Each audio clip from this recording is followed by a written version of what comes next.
নমস্কাৰ জনাইছোঁ। আগন্তুক ৰঙালী বিহুৰ আৰু অসমীয়া যি নৱবৰ্ষৰ শুভেচ্ছা আছে, মই ইয়াৰ জৰিয়তে সকলোকে মানে প্ৰকাশ কৰিছোঁ। সকলোৰে আগন্তুক যি ৰঙালী বিহু বা নৱবৰ্ষ আছে সেইখিনি সুন্দৰকৈ যাওক। মানে আমাৰ এইবাৰ বিহুটো আচলতে জুবিন দাৰ অবিহনে যাব, সেইটো মনত আছেই বাৰু। তথাপিও আমি যিহেতু অসমীয়া, সেইকাৰণে বিহুটো উদযাপন কৰিবই লাগিব।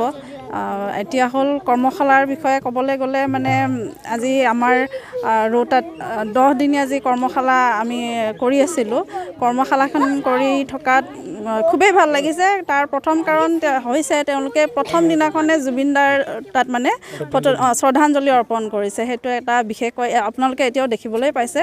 জুবিন দাক সদায় মানে শ্ৰদ্ধাঞ্জলি জ্ঞাপন কৰিহে আমি কৰ্মশালাখনি আগবঢ়াইছোঁ। তাৰপিছতে হ'ল কণ কণ ল'ৰা ছোৱালীখিনিৰ কথাটো আপোনালোকে দেখিছে, নাচ দেখিলে উপভোগ কৰিলে নিশ্চয় এতিয়ালৈকে। আৰু এনেকৈ বহুখিনি কিছুমান কথাবোৰ নাজানেও, আৰু সেইখিনিকে আমাৰ যিখিনি সামান্য জ্ঞান আছে, সামান্য জ্ঞানেৰে আমি তেওঁলোকক কিবা অকণমান যদি দিবলৈ পাৰিছোঁ, সেইটো আমাৰ কাৰণে অতি গৌৰৱৰ বিষয়। কাৰণ আমাৰ পিছৰ চাম এওঁলোকে হ'ব। আমি গুচি যোৱাৰ পিছত এওঁলোকেই আমাৰ অসমীয়াৰ যি ঐতিহ্য আছে, যি পৰম্পৰা আছে, এওঁলোকেই চলাব লাগিব। সেয়েহে আমাৰ যিখিনি তুচ্ছ জ্ঞান আছে, সেই জ্ঞানখিনিকে এওঁলোকৰ মাজত বিলাবলৈ চেষ্টা এটা কৰিছোঁ। নমস্কাৰ। প্ৰথমতে মই সাংবাদিক বন্ধুসকললৈ, আমাৰ যোৱা বছৰ 2025 চনৰ পৰা আমাৰ প্ৰথম বিহু কৰ্মশালা আৰম্ভ হৈছিল। এইবাৰ দ্বিতীয় বছৰ। গতিকে এই দ্বিতীয় বছৰত আমাৰ বিহু কৰ্মশালাখিনি আমি ৰৌতা ষ্টেচন মিলিজুলি সংঘ আৰু ৰৌতাবাসী ৰাইজৰ সহযোগত আমি পাতি আহিছোঁ। আৰু আমাৰ প্ৰতি বছৰৰ দৰে এই বছৰো আমি ৰঙালী বিহু উদযাপন কৰিব ওলাইছোঁ। আমাৰ এতিয়া এই বছৰ 23 সংখ্যক আমাৰ ৰঙালী বিহু। গতিকে এই ৰঙালী বিহুৰ সংগতি ৰাখি আমি কণ কণ ছাত্ৰ ছাত্ৰীসকলৰ লগত আমি বিহু নাচ, ঢুলীয়া এইবিলাক প্ৰশিক্ষণ দিয়াৰ কাৰণে আমি 10 দিনীয়া কাৰ্যসূচী হাতত লৈছোঁ। গতিকে আমাৰ যোৱা 22 মাৰ্চ 2026 তাৰিখৰ পৰা 31 মাৰ্চ 2026লৈকে 10 দিনীয়া কৰ্মশালা অনুষ্ঠিত হ'ব। আৰু এই কৰ্মশালাখন অনুষ্ঠিত হৈ আছে। গতিকে এই কৰ্মশালাৰ যোগেদি মই এইটোৱে ক'ব খোজোঁ যে আজি যিখিনি প্ৰজন্ম উঠি আহিছে, তেওঁলোকে এই ইচ্ছাখিনি যে সদায় তেওঁলোকে পূৰণ কৰি ৰাখে, আৰু এইটো যেন তেওঁলোকে ভৱিষ্যত আগুৱাই যায়। আৰু এই ক্ষেত্ৰত অভিভাৱকসকলক মই এটা কথা ক'ব ওলাইছোঁ, তেওঁলোকে যে এই ছাত্ৰ ছাত্ৰীসকলক যিখিনি আজি শিক্ষা দিবৰ কাৰণে ওলাই আহিছে, তেওঁলোকৰ এটা মনত উৎসাহ লাগিব আৰু অনুপ্ৰেৰণা লাগিব যে ল'ৰা ছোৱালীখিনি যেন আগুৱাই যায়। আৰু এই বিহু বস্তুটো আমাৰ এটা কলা বুলি ক'ব লাগিব। কাৰণ আমাৰ আজি গোটেই অসমত আজি বিহু বিশ্ব দৰবাৰত নিয়াৰ কাৰণে যিটো এটা প্ৰক্ষেপ লৈছে, এইটো এটা আদৰণীয় অসম চৰকাৰৰ।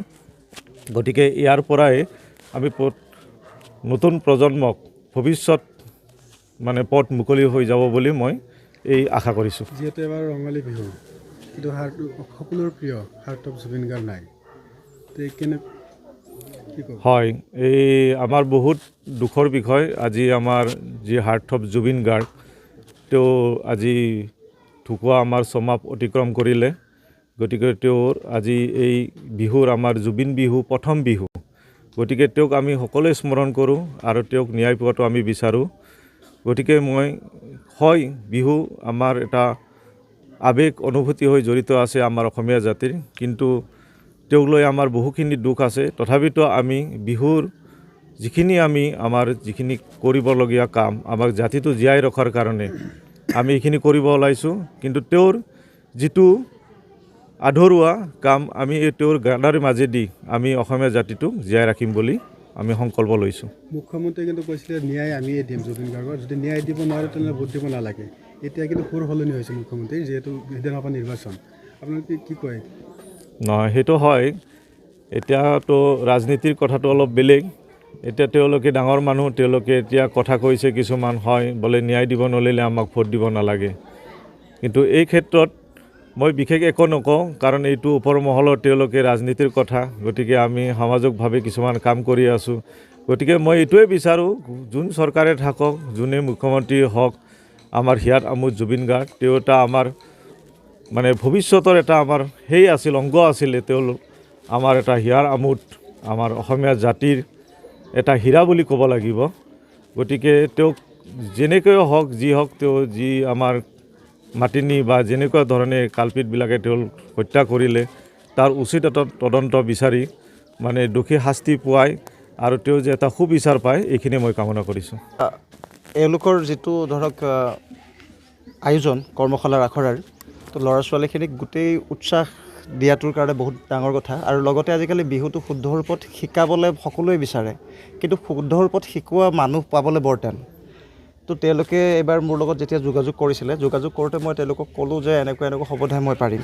তো মোৰ সময়ত তেওঁলোকে ডেটটো ৰখাৰ কাৰণে মই তেওঁলোকক অশেষ অশেষ ধন্যবাদ।